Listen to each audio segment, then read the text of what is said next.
read to you Winter According to Humphrey. It's a set book by Betty G. Barney. It's everyone's favorite classroom pet. So here we go. I'm going to read it to you. What a lurk. Humphrey, where are you? A voice called out. I wasn't quite sure where I was because I've been sound asleep in my cage until I heard the voice. My cage is a wonderful wheel all to itself.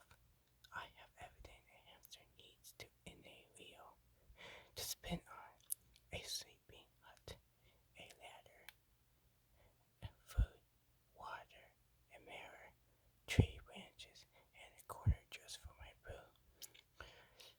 And that, of course, isn't near my food or water or sleeping hut. And my bedding is like a lovely quilt that keeps me warm when it's cold in room 26. I poke my head out of the bedding. Oh, so that's where you've been hiding, Miss Brainsburn. My teacher leaned down to look into my cage.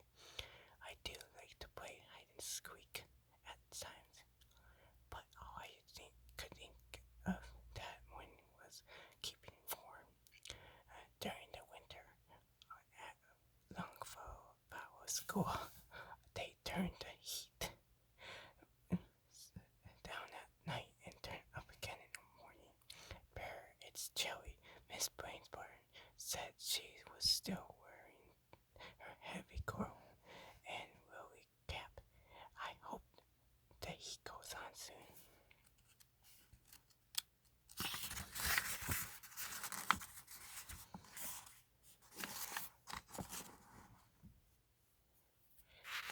Yes, yes, yes, I agree. But since I am a hamster and she is a human, all she heard was squack, squack, squack, boing, boing. My neighbor said that he's the other classroom pet in room 26, and he makes a very strange drinking sound. He can't help with it. He's a frog. Morning, Og, Miss Brainbutt said, taking off her cap. Winter is fine, definitely here. Soon my classmates began to arrive. They were now wearing heavy coats and hats, scarves and gloves. Hi, Humphrey Murphy. Slow down, Simon, shouted as he raced into the room. He's been calling me that ever since we played a funny name game. I like that nickname. Hi, Ogie Mogie. Be careful, Casey called out as she passed by Oak's thing. Boing! Oak replied. Rosie rolled into the classroom in her wheelchair. She had a bright cap and a bright red nose. It's cold out here, she nods.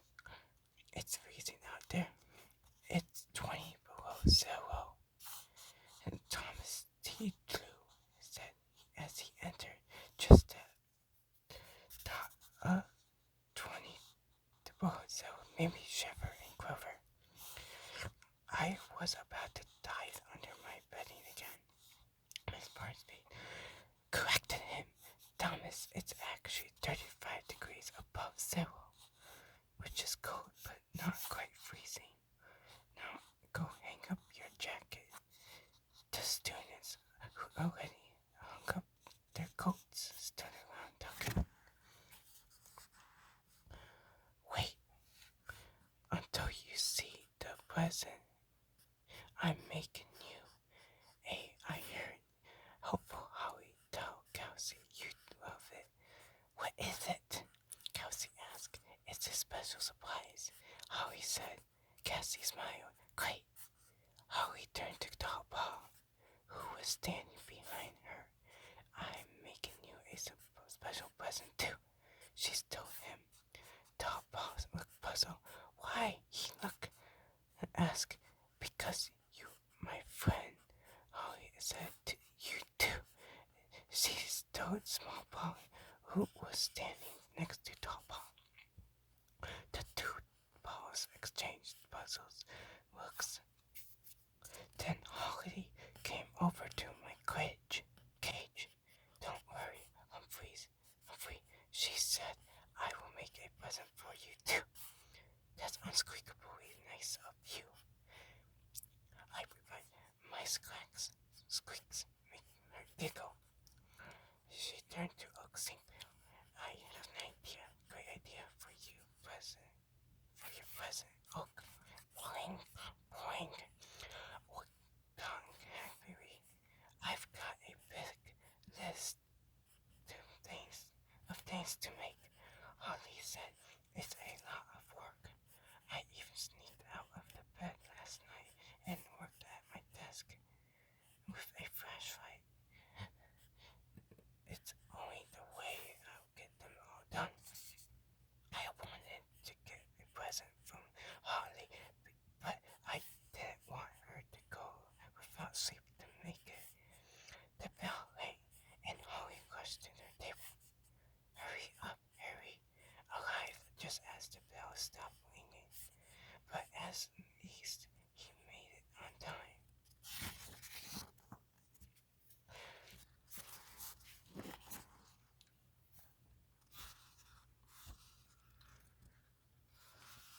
Class, as you can tell by the weather, winter is here. Miss Brainspan announced after she took her attendance, and that means we've got to get busy practicing. We do. I know I'm supposed to raise my claw before squeaking, but it slipped out.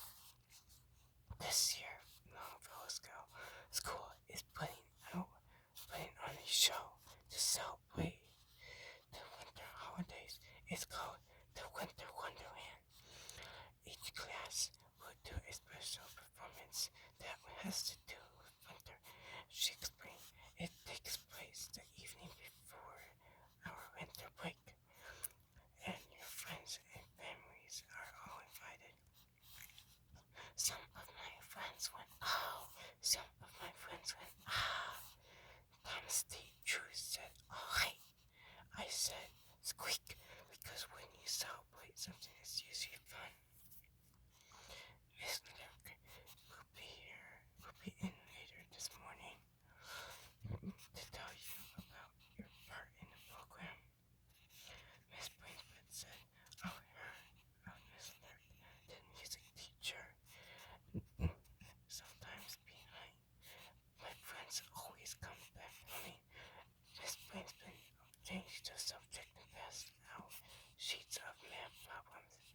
I, on the other part, keep thinking about the weather program. I know the winter can be cold, but it can be pretty when it snows. But what on earth was a wonderland? I wondered what it would be like all through math class. While Miss Blaven was cleaning the board, the door opened and in came a woman who almost looked like a student. She was slim with curly brown hair, and she was shorter than my tallest classmate. Oh, great. I called him Topo. She had a big smile on her face. Hello, Miss Lurk. Miss Plainsman greeted her. We finished math class and are ready to hear about the show. I scrambled up my tree branch and shouted, yes, tell us now. Suddenly Miss Lurk froze. What was that noise? She asked. Oh, that's our classroom hamster, Humphrey, Miss Bateman said. I think he wants to say hello to you. Would you like to come and meet him? Some of my friends laughed, but Miss Lurk didn't. She stared in the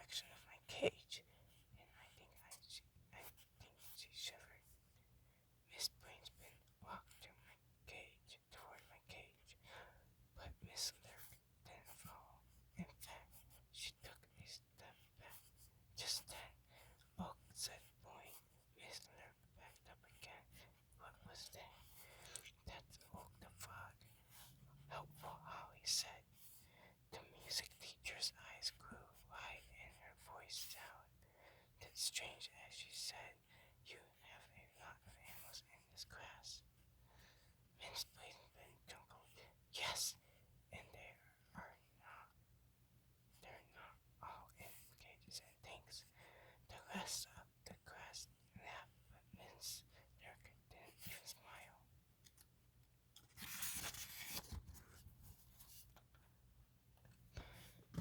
She kept staring in the direction of my cage until Miss Blazenbin said, "We're all excited to hear about the winter program. Why don't you tell us about it?" At last, Miss Dirks. Sorry about that. Miss Dirk smiled and moved to the front of the classroom. It's going to be an exciting celebration of everything the season has to offer. And I think room 26 has the best part of the show. It's hard for a small, excitable creature like me not to squeak up when I hear something wonderful, but I managed to stay silent. Oak splashed aloud in his take. I guess it was hard for him to stay silent too. Your class is performing 2 songs. There will be swirling snowflakes and prancing horses and jingle bells. Oh, Miss Lark's eyes sparkled. Oh, I love horses and bells, I heard Sophia say. Then she turned to Kelsey, who was next to her, and started to tell her story. Stop talking, Sophie, Miss Blazenbin said. Sophie, who said she was sorry, and I think she meant it. And Lucy raised her hand.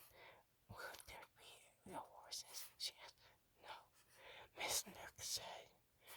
But there will be prancing and dancing and singing and ringing.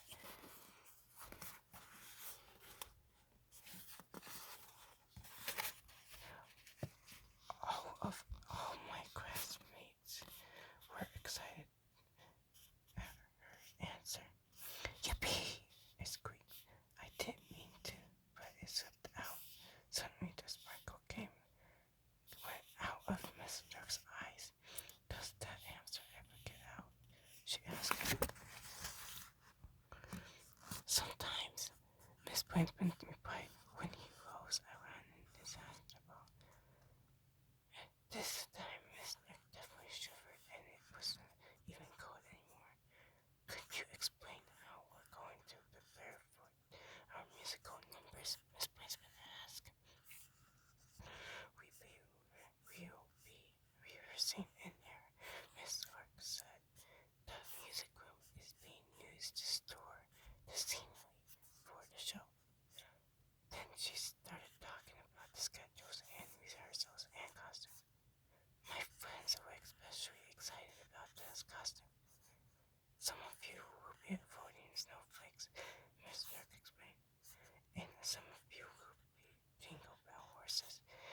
There will be a lot of numbering in the classroom. Oak splashed a little louder.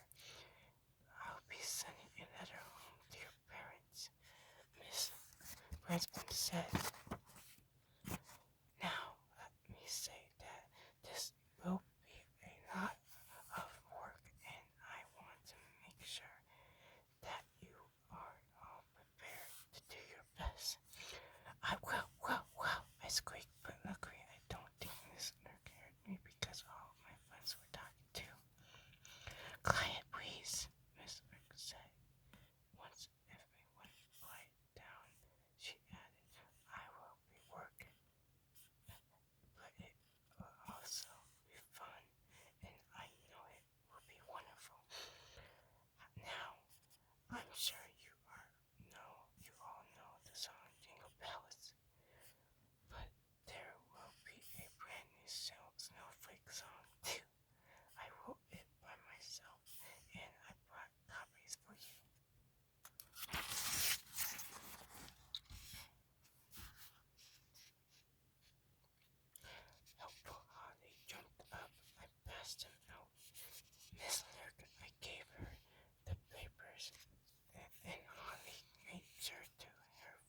made sure all her friends had one.